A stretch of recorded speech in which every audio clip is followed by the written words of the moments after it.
How does blockchain work? A central part in every blockchain is the mining algorithm. Let's take Bitcoin's algorithm as an example. It's called SHA-256, short for Secure Hash Algorithm, 256 bits. It takes an input, which can be anything, text, numbers, or even a computer file of any length.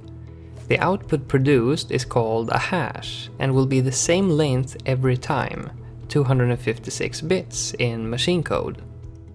The same input will give the same output every time. It's not random, but if you make a small change to the input, the output will change completely. It's also what's called a one-way function, meaning that if you only have the output, you can't calculate what the input was. You can only guess what the input was. And the odds of guessing that right is 1 in 2 to the power of 256, which is pretty much impossible. In other words, it's secure. Now that we know what the algorithm does, let's demonstrate how a blockchain works with a simple example of a transaction. Here we have Alice and Bob along with their Bitcoin balance. Let's say Alice owes Bob 2 Bitcoin. For Alice to send Bob those 2 Bitcoin, Alice broadcasts a message with the transaction that she wants to make to all the miners in the network.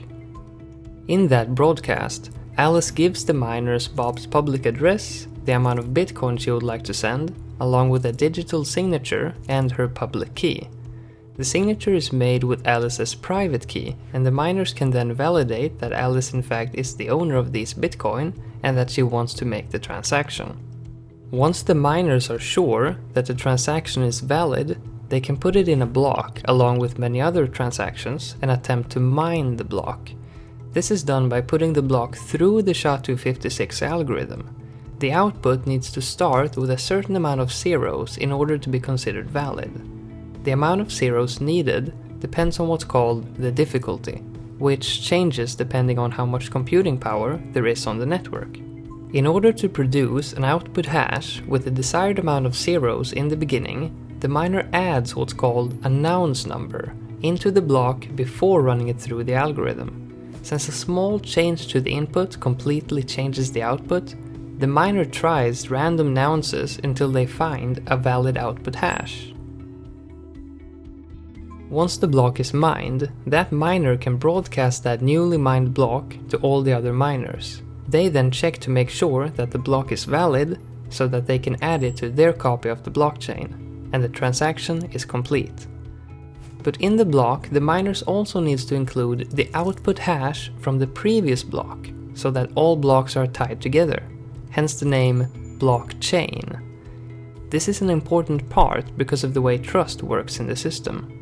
Every miner has their own copy of the blockchain on their computer, and everyone trusts whichever blockchain has the most computational work put into it, the longest blockchain. If a miner changes a transaction in a previous block, the output hash for that block will change, which leads to all the other hashes after it changing as well, due to the blocks being linked with hashes. The miner would then have to redo all of the work in order to make anyone accept his blockchain as the right one. So if a miner wanted to cheat, he would need more than 50% of the network's computing power, which is very unlikely. The model of making computers work in order to produce blocks is called proof of work. There are also other models like proof of stake, which does not require as much computing power and is meant to require less electricity while being able to scale to more users. And that's the basics of how a blockchain works.